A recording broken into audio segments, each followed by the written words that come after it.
Les 7 leçons de Zhuangzi pour vivre plus. Votre chaîne dédiée à la sagesse ancestrale. Zhuangzi était un ancien philosophe chinois, souvent considéré comme la voix ludique et imaginative du taoïsme. Là où Lao Tzu s'exprimait en courts versets poétiques, Zhuangzi choisissait les histoires. Ses récits pouvaient être légers, humoristiques, parfois même absurdes, mais cachaient en leur sein une sagesse profonde sur la manière de vivre. Dans son livre, également appelé Zhuangzi, il nous montre qu'une grande partie de notre souffrance provient du fait de s'accrocher trop fermement à des idées rigides du bien et du mal, à notre besoin de contrôle, au sérieux avec lequel nous abordons tout. Son message est clair. La vraie liberté vient du lâcher-prise des étiquettes, de la pensée étroite, de l'envie constante de faire nos preuves. Il nous invite à vivre plus légèrement, à dériver dans la vie comme une feuille sur un ruisseau. Et lorsque nous le faisons, nous découvrons un type de joie plus calme et plus profond. Mais dans le monde d'aujourd'hui, nous sommes poussés à avancer plus vite, à rivaliser plus durement, à poursuivre constamment le prochain objectif. Dans cette course, il est facile d'oublier la simple légèreté d'être en vie. Zhuangzi nous rappelle que la vie n'a pas toujours besoin d'être une lutte. Elle peut être libre. Pensez un instant à votre propre vie. Combien de fois vous êtes-vous senti alourdi par les attentes? Combien de fois avez-vous perdu le sommeil à cause de l'inquiétude de ce que les autres pourraient penser? Combien de fois avez-vous sacrifié votre joie naturelle au nom du sérieux, de la responsabilité ou de la conformité? Zhuangzi ne nous demande pas d'abandonner nos responsabilités ou de fuir le monde. Il nous invite plutôt à changer notre relation avec lui, à voir la vie non pas comme un fardeau à porter, mais comme une danse à laquelle participer, à comprendre que la rigidité nous brise, tandis que la souplesse nous maintient entiers. Dans cette vidéo, nous allons explorer 7 leçons de Zhuangzi. Ce sont de doux rappels pour voir la vie un peu différemment, pour déposer une partie du poids que vous avez porté, pour rire des tournants inattendus et pour trouver une manière de vivre plus légère et plus ludique. Ces leçons ne sont pas de simples concepts philosophiques abstraits, ce sont des outils pratiques pour transformer votre expérience quotidienne. Alors installez-vous confortablement, ouvrez votre esprit et votre cœur, et laissez la sagesse de Zhuangzi vous guider vers une existence plus libre et plus joyeuse. Et si cette vidéo résonne en vous, n'oubliez pas de vous abonner à notre chaîne pour ne manquer aucune perle de sagesse qui pourrait illuminer votre chemin. Leçon 1. Ne vous laissez pas piéger par les étiquettes. Zhuangzi dit « Qu'est-ce qui est bon? Qu'est-ce qui est mauvais ?» Les opinions diffèrent et les disputes ne finissent jamais.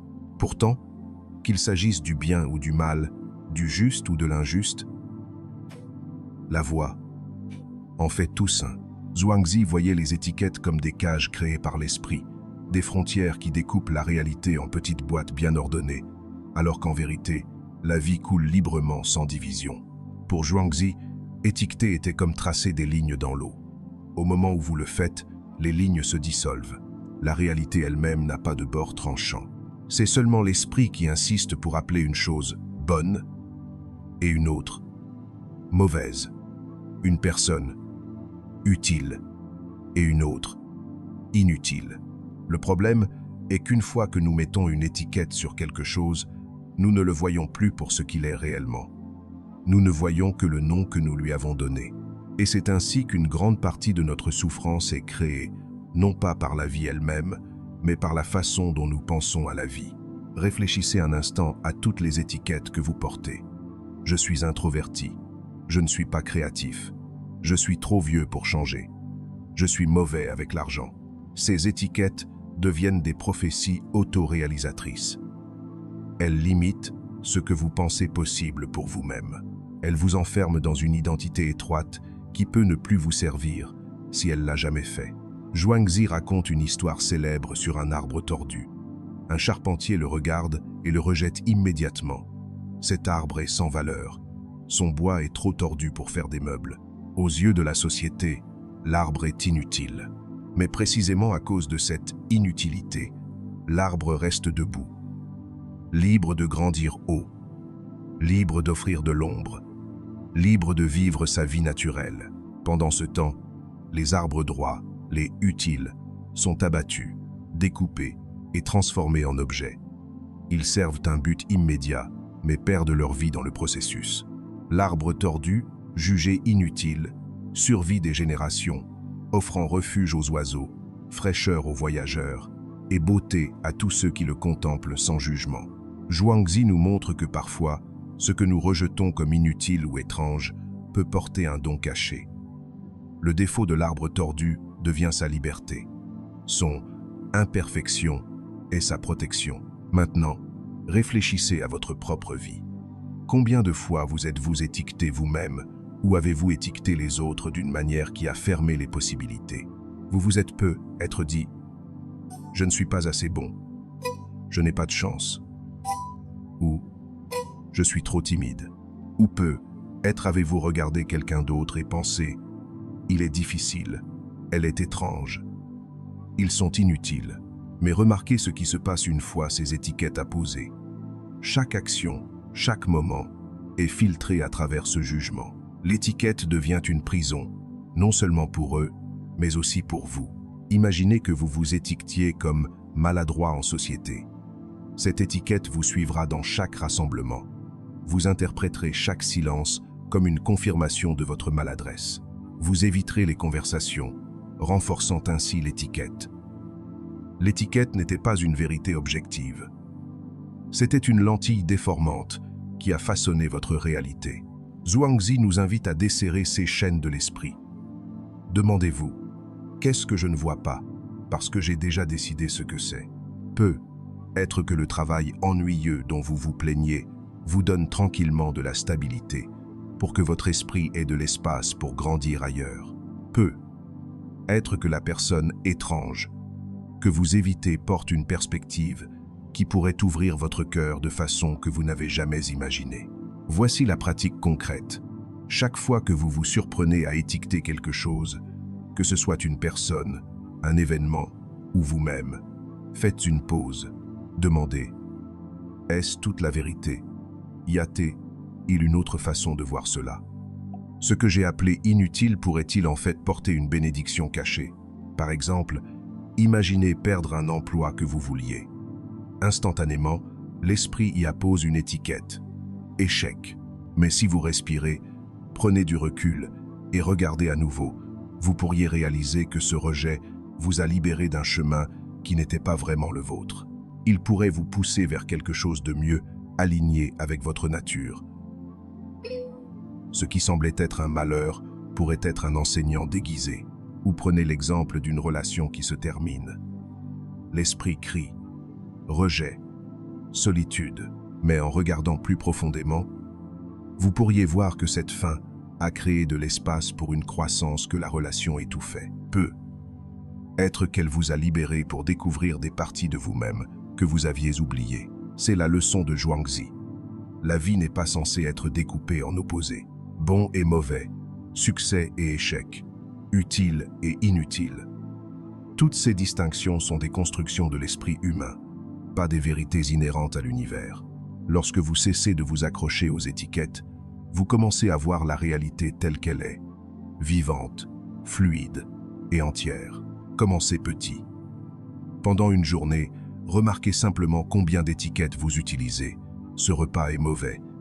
Cette personne est ennuyeuse. Cette journée est gâchée. Ne vous jugez pas pour ces pensées, observez-les simplement. Ensuite, commencez à remettre en question ces étiquettes en douceur. Ce repas n'est pas ce que j'attendais, mais peut-être qu'il nourrit mon corps exactement comme il en a besoin en ce moment. Cette personne parle différemment de moi, mais peut-être puis-je apprendre quelque chose de sa perspective. Cette journée ne s'est pas déroulée comme prévu, mais peut-être me guide-t-elle vers quelque chose de mieux. Avec le temps, vous remarquerez quelque chose de remarquable. Lorsque vous lâchez les étiquettes, le monde devient plus vaste, plus riche, plus plein de possibilités. Vous n'êtes plus piégé dans les petites boîtes de l'esprit. Vous êtes libre de danser avec la vie telle qu'elle est, dans toute sa complexité sauvage et belle. Leçon 2. Voyez la vie comme un rêve. Zhuangzi dit. Comment puis-je savoir que ce que j'appelle éveil n'est pas un rêve? Comment puis-je savoir que ce que j'appelle rêve n'est pas l'éveil? Zhuangzi a un jour fait un rêve. Dans ce rêve, il était un papillon. Il n'était pas un philosophe, ni même un homme, juste un papillon, volant librement, heureux et à l'aise. Puis il s'est réveillé. Et soudain, il était à nouveau Zhuangzi. Cela l'a laissé se demander. Étais-je Zhuangzi rêvant que j'étais un papillon? Ou suis-je un papillon rêvant maintenant que je suis Zhuangzi? Ce qu'il voulait que nous voyions, c'est que la ligne entre le rêve et la réalité n'est pas si claire. Ce qui semble permanent aujourd'hui pourrait s'avérer être aussi éphémère que le rêve de la nuit dernière. Réfléchissez-y. Quand nous sommes dans un rêve, il semble réel. Nous rions, pleurons ou paniquons. Et ce n'est que lorsque nous nous réveillons que nous réalisons que ce n'était qu'un rêve. L'histoire de Zhuangzi nous invite à regarder notre vie quotidienne de la même manière. Peut être qu'elle n'est pas aussi solide que nous le pensons. Peut être qu'elle ressemble davantage à un rêve passager. Cela ne signifie pas que la vie n'a pas de valeur. En fait, cela signifie le contraire. Si la vie est semblable à un rêve, alors nous n'avons pas besoin de la porter avec une telle lourdeur. Nous n'avons pas besoin de nous accrocher si fort aux inquiétudes, aux ambitions ou au rôle que nous jouons. Tout comme nous n'essayons pas de nous accrocher aux rêves après notre réveil, nous pouvons apprendre à laisser la vie couler plus légèrement. Pensez à combien de fois nous traitons les choses comme permanentes, nos échecs, nos étiquettes, nos problèmes. Nous nous disons « c'est qui je suis » ou « cela ne changera jamais ». Mais le papillon de Zhuangzi nous rappelle que tout change. Rien n'est fixé pour toujours. Cette perspective peut être profondément libératrice. Combien d'entre nous portent des fardeaux d'événements passés comme s'ils définissaient encore qui nous sommes? Un cœur brisé il y a 10 ans, une erreur professionnelle il y a 5 ans, une remarque embarrassante de la semaine dernière. Nous rejouons ces moments, nous y accrochons, les laissant colorer notre présent. Mais si vous considérez ces expériences comme des rêves que vous avez déjà rêvés, leur pouvoir sur vous diminue. Ce n'était qu'un moment dans le temps, aussi éphémère qu'un papillon traversant votre vision. Vous n'êtes pas cette erreur, tout comme Zhuangzi n'était ni l'homme, ni le papillon de façon permanente. Vous êtes quelque chose de plus fluide, plus vaste, plus libre. De même, nos inquiétudes pour l'avenir perdent leur emprise. Nous passons tant de temps à nous inquiéter de ce qui pourrait arriver, construisant des scénarios élaborés de catastrophes potentielles. Mais ces futurs ne sont-ils pas aussi des rêves? Des histoires que nous nous racontons sur ce qui n'existe pas encore? Et si nous pouvions les tenir plus légèrement, reconnaissant qu'elles ne sont que des constructions mentales, pas des réalités? Lorsque la vie semble trop lourde, essayez de vous demander « et si ce n'était qu'un rêve ?» Cette simple question peut alléger vos problèmes. Elle ne nie pas la réalité de votre expérience, elle ne minimise pas votre douleur ou vos défis. Au contraire, elle vous offre une perspective qui vous permet de naviguer dans ces défis avec plus de grâce et moins d'attachement. Imaginez que vous êtes coincé dans un embouteillage, en retard pour un rendez-vous important. La frustration monte, votre cœur s'emballe. Vous maudissez les autres conducteurs. Mais alors, vous vous souvenez. Et si cette vie était comme un rêve? Soudain, l'urgence diminue légèrement. Vous êtes toujours en retard, mais vous n'êtes plus consumé par cela. Vous pouvez respirer. Remarquez le ciel. Peut être même sourire de l'absurdité de votre impuissance. Ou imaginez que vous recevez des critiques au travail. L'ego se cabre, l'esprit commence à construire des défenses, à répéter ce que vous auriez dû dire, à imaginer comment prouver que le critique avait tort. Mais si vous vous souvenez de la leçon du papillon, ces critiques, votre réaction, l'identité professionnelle que vous défendez, tout cela fait partie du rêve en constante évolution de l'existence. Vous pouvez apprendre de la rétroaction sans vous identifier complètement à elle. Vous pouvez vous améliorer sans vous effondrer. Voici la pratique. Quand vous vous sentez pris dans le drame de la vie, prenez un moment pour vous retirer mentalement. Imaginez que vous vous réveillez de ce moment dans 10 ans et que vous y repensez. Comment cela semblera-t-il alors? Aura-t-il encore le poids qu'il a maintenant? Ou semblera-t-il lointain, comme un rêve à moitié oublié? Cette perspective ne vous rend pas indifférent ou détaché. Au contraire, elle vous permet de participer pleinement à la vie tout en maintenant une liberté intérieure. Vous pouvez vous soucier profondément, aimer passionnément, travailler avec dévouement, tout en sachant qu'à un niveau plus profond, Tout cela est aussi transitoire qu'un papillon traversant un jardin d'été. Zhuangzi ne nous demande pas de cesser de nous engager dans la vie.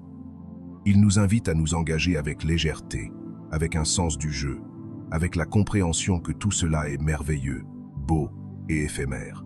De cette façon, vous pourrez vous déplacer dans la vie comme un papillon, léger, libre et magnifiquement présent dans chaque moment, sans être alourdi par aucun d'eux. Leçon 3. Embrassez le mystère de ne pas savoir. Zhuangzi dit: une grenouille dans un puits ne peut pas parler de la mer, car elle est confinée à son trou. Un insecte d'été ne peut pas parler de glace, car il ne connaît que sa propre saison. Bi Ekunze. Zhuangzi vivait dans un monde où philosophes, dirigeants et érudits essayaient de définir la vie avec des théories soignées et des réponses fixes. Il croyait que s'il pouvait mettre l'existence en mots, il la comprendrait. Mais pour Zhuangzi, c'était comme essayer de verser l'océan dans une tasse. Vous perdez l'immensité, le mystère et la profondeur de ce qu'il est vraiment. Il rappelait souvent aux gens que la vérité n'est pas quelque chose de solide que nous pouvons tenir dans nos mains. Elle change. Ce qui semble certain aujourd'hui peut s'effondrer demain. Ce qui semble clair quand vous vous tenez à un endroit peut sembler complètement différent quand vous vous déplacez vers un autre. Il a un jour rencontré un homme qui se vantait de comprendre pleinement la vie et la mort. Zhuangzi n'a fait que sourire et demander comment l'un d'entre nous, avec des vies si brèves et des sens si étroits, peut-il prétendre comprendre quelque chose d'aussi illimité que l'existence? Pour lui, la sagesse ne consistait pas à avoir la bonne réponse. Il s'agissait d'être en paix avec le fait de ne pas savoir. La vie n'était pas un puzzle à résoudre, mais un mystère à traverser. Comme une brise passant à travers les arbres, elle était destinée à être vécue, pas saisie. Dans notre monde moderne, nous sommes obsédés par la certitude. Nous voulons des réponses définitives à chaque question. Nous consultons des experts, lisons des livres, parcourons Internet, cherchant désespérément quelqu'un qui nous dira exactement quoi faire, comment vivre, qui être. Cette quête de certitude crée une anxiété énorme. Car la vie refuse de se conformer à nos demandes de clarté. Pensez aux grandes questions qui nous hantent. Ai-je fait le bon choix de carrière? Cette relation est-elle censée durer? Qu'est-ce que je suis censé faire de ma vie? Nous nous torturons avec ces questions, comme si quelque part il existait une réponse définitive qui, une fois trouvée, résoudrait tous nos doutes. Mais Zhuangzi nous invite à nous asseoir confortablement avec l'incertitude. Il suggère que ne pas savoir n'est pas une faiblesse ou un échec, mais une position de force et d'ouverture. Lorsque nous admettons que nous ne savons pas, nous cessons de défendre de fausses certitudes. Nous devenons curieux plutôt que dogmatiques. Nous écoutons plutôt que de prêcher. Nous restons ouverts aux possibilités plutôt que enfermés dans des réponses rigides. Cela signifie cesser de s'accrocher si fermement à la certitude. Nous n'avons plus besoin de débattre, de nous prouver, de défendre chaque opinion. Au lieu de cela, nous commençons à couler avec les événements, comme des voyageurs marchant sur une route qui prennent plaisir au voyage plutôt que de se fixer sur la destination. Cela signifie que nous desserrons notre emprise. Nous restons ouverts, parce que lorsque nous lâchons les idées rigides, nous créons de l'espace pour l'émerveillement, pour la croissance, et pour que la vie nous surprenne de manière que nous n'avons jamais imaginée. Considérez l'histoire de la grenouille dans le puits. Elle vit toute sa vie dans ce petit espace, convaincue qu'elle comprend le monde. Le ciel est un cercle au-dessus de sa tête. L'eau est ce qu'elle connaît dans son puits. Si vous lui parliez de l'océan, de ses vagues déferlantes, de sa profondeur insondable, de son horizon sans fin, elle ne pourrait pas le comprendre. Elle jugerait vos histoires d'impossibles, car elles dépassent les limites de son expérience. Nous sommes tous, dans une certaine mesure, cette grenouille. Nous voyons la vie à travers le cercle limité de notre propre expérience et supposons que c'est tout ce qui existe. Mais qu'en est-il de ceux que nous ne pouvons pas voir? Qu'en est-il des possibilités au-delà de notre compréhension actuelle? Qu'en est-il des mystères qui ne se révéleront que lorsque nous serons prêts à les recevoir? Alors comment pratiquons-nous cela? Commencez petit. La prochaine fois que vous vous sentez incertain de ce qui vous attend, ne vous précipitez pas pour tout contrôler. Prenez une respiration et dites-vous: Je ne sais pas encore, et c'est bon. Quand des défis apparaissent, ne demandez pas quel est le seul chemin correct. Au lieu de cela, demandez quelles possibilités me sont ouvertes en ce moment. Accueillez l'inconnu comme faisant partie de la beauté de la vie, non pas comme une menace. Zhuangzi nous enseigne que la sagesse ne consiste pas à conquérir le mystère. Il s'agit de danser avec lui. Alors vivez légèrement, curieusement et ouvertement. C'était pour lui la véritable façon de rencontrer la vie. Lorsque vous êtes confronté à une décision majeure, au lieu de vous paralyser en essayant de prévoir chaque résultat, essayez ceci. Reconnaissez que vous ne pouvez pas savoir comment les choses se dérouleront. Faites votre meilleur choix avec les informations que vous avez, puis lâchez prise sur le besoin de contrôler le résultat. Faites confiance au fait que même si les choses ne se déroulent pas comme prévu, vous apprendrez et vous adapterez. Cette approche transforme les erreurs en opportunités d'apprentissage plutôt qu'en échecs. Cela transforme les résultats inattendus en aventures plutôt qu'en désastres. Cela transforme l'incertitude d'un fardeau en une porte d'entrée vers la découverte. Vivez donc avec des questions plutôt que seulement avec des réponses. Approchez-vous de chaque jour avec curiosité plutôt qu'avec des hypothèses. Et souvenez-vous, l'océan est vaste au-delà de la compréhension de la grenouille, et la vie est plus riche et plus étrange que tout ce que votre esprit peut actuellement concevoir. Restez ouvert à cela, et vous découvrirez des merveilles que la certitude aurait obscurcies. Leçon 4. Fluez avec le changement. Zhuangzi dit, la naissance n'est pas un commencement, la mort n'est pas une fin. L'existence est une transformation, le temps est un renouvellement. Zhuangzi voyait le changement non pas comme quelque chose à craindre, mais comme le battement de cœur même de l'existence.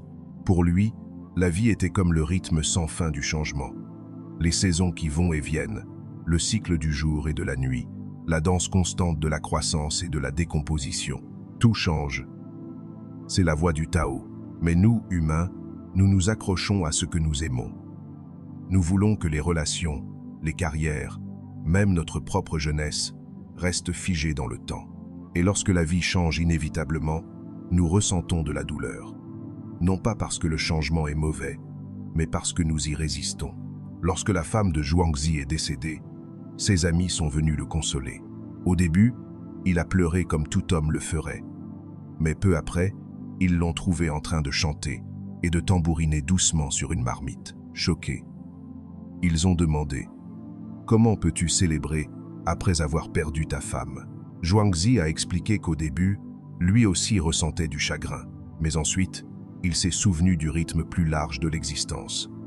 Avant qu'elle ne soit née, elle faisait partie du Tao sans fin. Puis elle est entrée dans la forme, a vécu ses années, et maintenant est retournée au grand mystère. Naissance, croissance, déclin, mort, ce ne sont que des parties d'un cycle ininterrompu. Pourquoi devrait-il s'accrocher et exiger qu'il en soit autrement?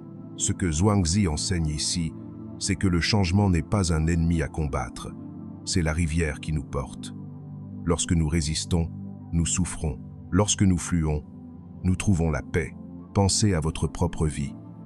Peut-être vous accrochez-vous à la façon dont les choses étaient, une relation qui s'est terminée, une phase de vie qui est passée, une version plus jeune de vous-même à laquelle vous souhaiteriez pouvoir revenir.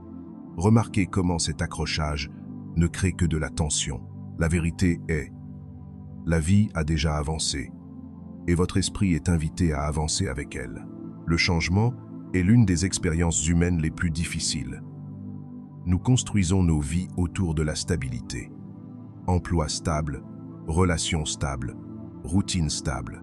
Et quand cette stabilité est perturbée, nous nous sentons perdus, effrayés, même en colère.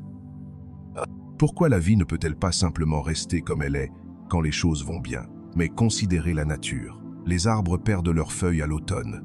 Ils ne luttent pas contre cela, ne pleurent pas la perte verte. Ils laissent les feuilles tomber, sachant que de nouvelles pousseront au printemps. Les rivières changent constamment de cours, sculptant de nouveaux chemins à travers la terre. Les montagnes s'érodent lentement, devenant avec le temps quelque chose de complètement différent. Le changement n'est pas une aberration ou une punition, c'est la nature fondamentale de l'existence.